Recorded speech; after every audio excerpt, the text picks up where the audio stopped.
Yo, what's going on, everybody? It's Monday, February 12th. How'd you like the game yesterday? I hope you bet on the Chiefs. I did. And I just got to say, San Francisco's a good team, and they looked like they were in control in the first half, but I know it's a cliche, but it's true. You can't bet against Patrick Mahomes. You can't bet against greatness. And that guy, there's only one word for that guy. He is great. Patrick Mahomes, what a player, what a quarterback.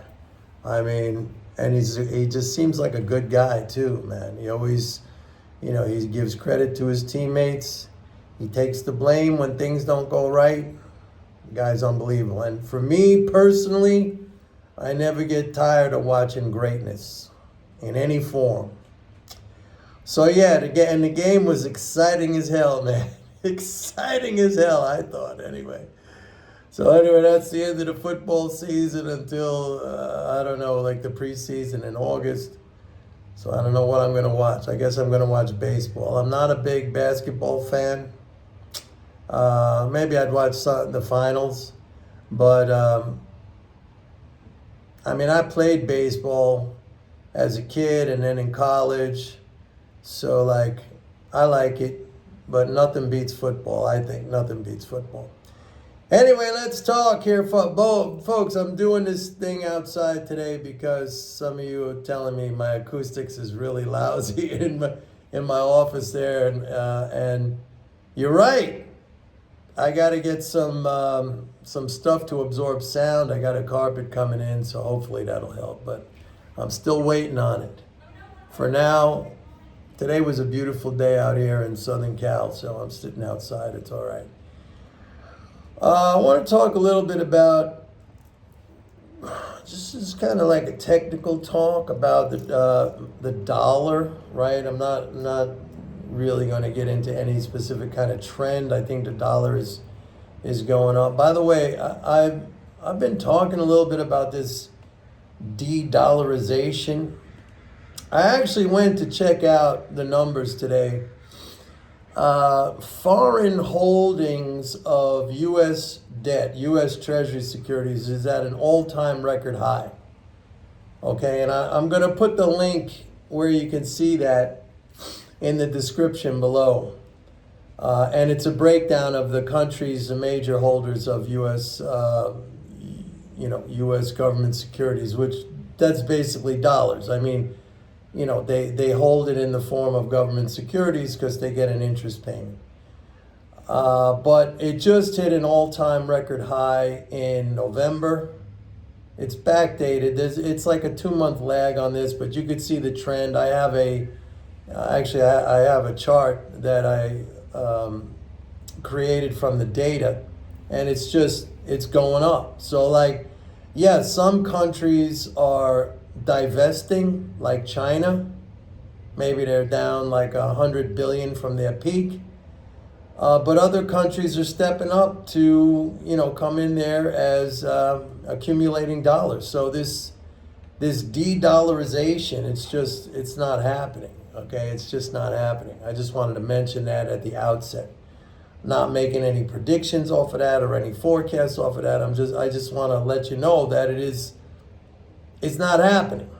Okay, dollar holdings by foreign countries is at an all-time record high.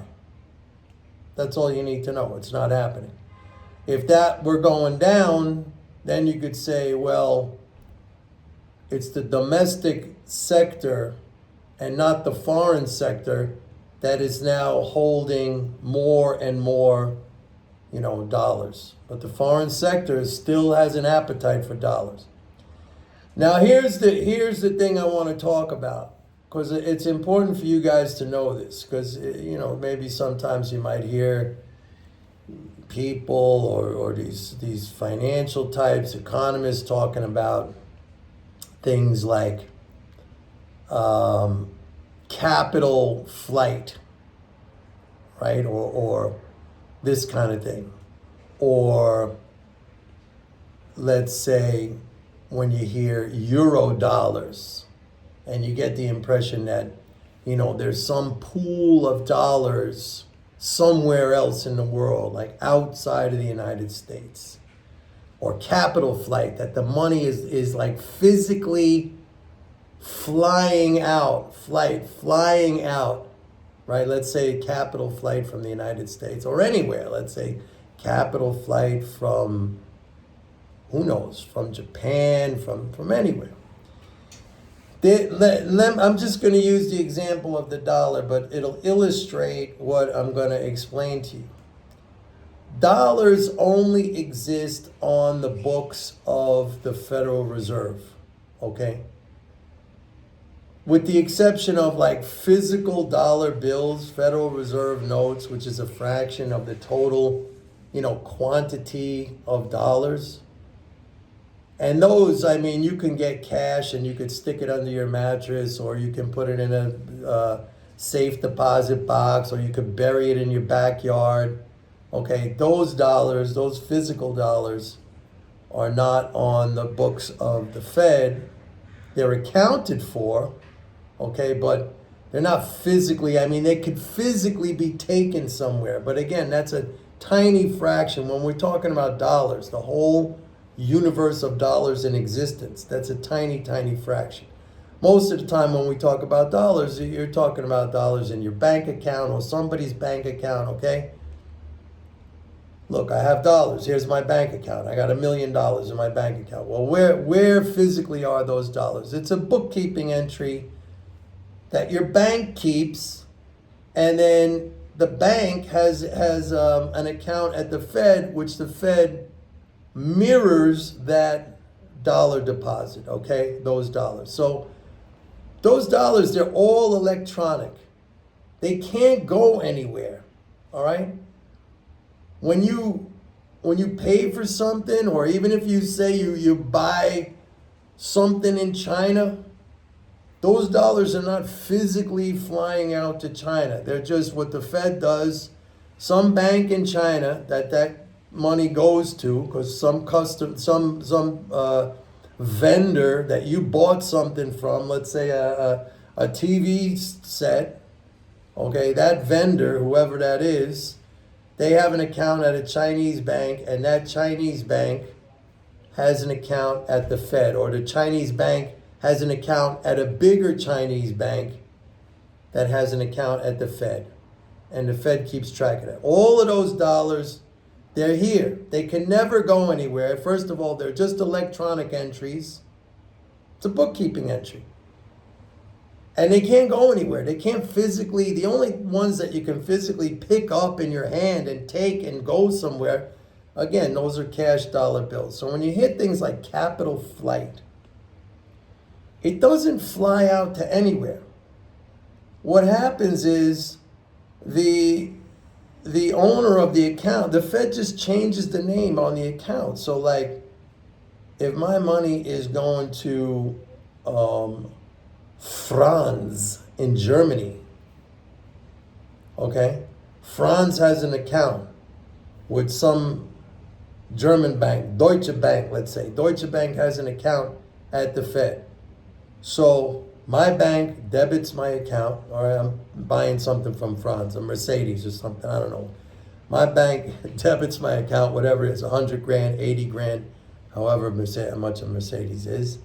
And then the Fed debits my bank's reserve account, and it credits Deutsche Bank's account for the 100 grand, and then Deutsche Bank credits Fred's account in Germany.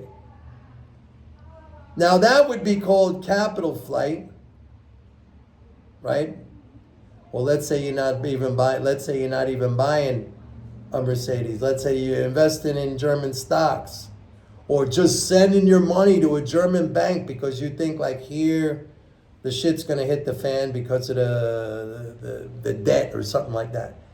The dollars are not going anywhere. They're not flying out to any place. It's just a bookkeeping entry, a change in the name of the ownership of those dollars. They go from my account to Franz's account his bank, which has an account at the Fed, and then that bank will credit his account. Maybe he has a different bank in Germany, okay, and he'll get credited. The dollar, I hope that's clear to you. There's no such thing as capital flight. It can't fly anywhere. And by the way, this is all the same with Canadian dollars. Canadian dollars can only exist at the Bank of Canada, okay?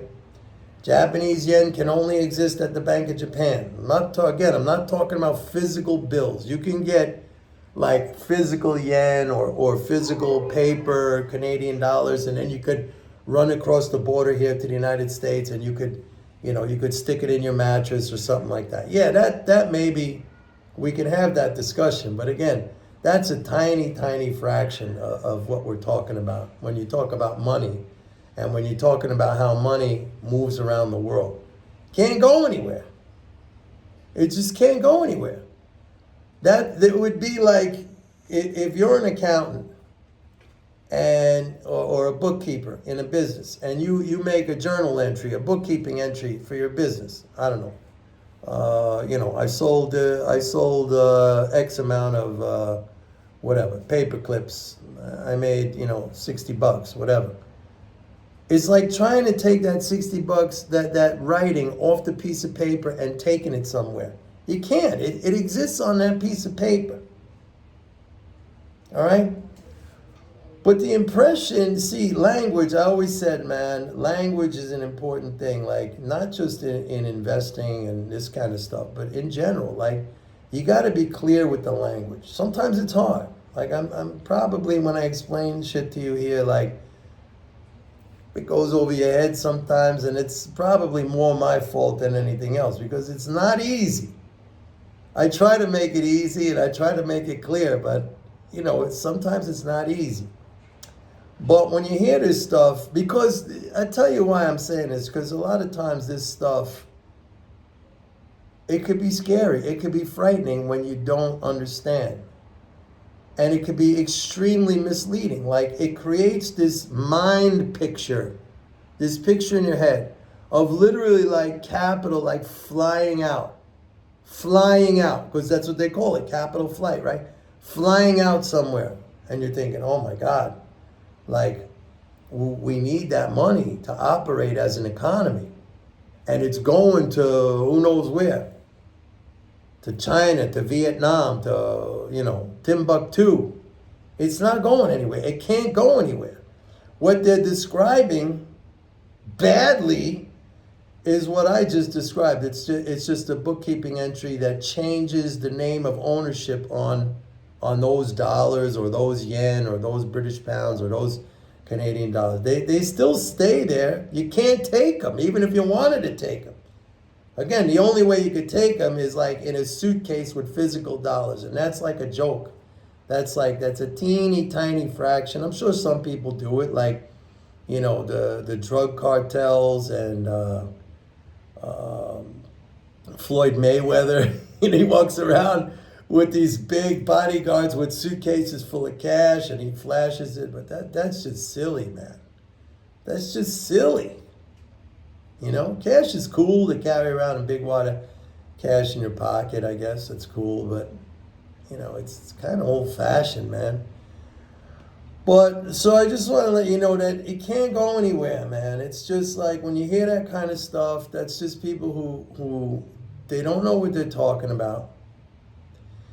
They have this very, very unsophisticated understanding of what's going on. They usually say that stuff to conjure up or to trigger some kind of anxiety or fear. It's fear-mongering. The language already is kind of fear-mongering. Flight, it's going out, it's flying away. So, like, I don't want you to get nervous when you hear that stuff. I want you to understand it. Okay? And that's why I made this video. So, that's going to be it for today. This is one of my shorter ones recently. Oh, let me just mention that Thursday is the quarterly interest payment, the leading fiscal flows will peak this week. And actually, it's the peak not just for the cycle, but it's the peak for the year. Every time, like late February, early March, we get a peak in the fiscal flows because we have. By the way, we got a Social Security payment on the 14th. We got the quarterly interest payment on the 15th. We're going to get a big spike in the leading flows, and then I think, because after that we're facing tax strain in March, tax strain in April, and I think with the market having run up so unbelievably, we could see some kind of a correction ensue. But let's keep an eye on these flows. Let's keep an eye on the tax strain. By the way, remember the tax strain in December, which I was warning you guys about beforehand, didn't end up to be that much, actually.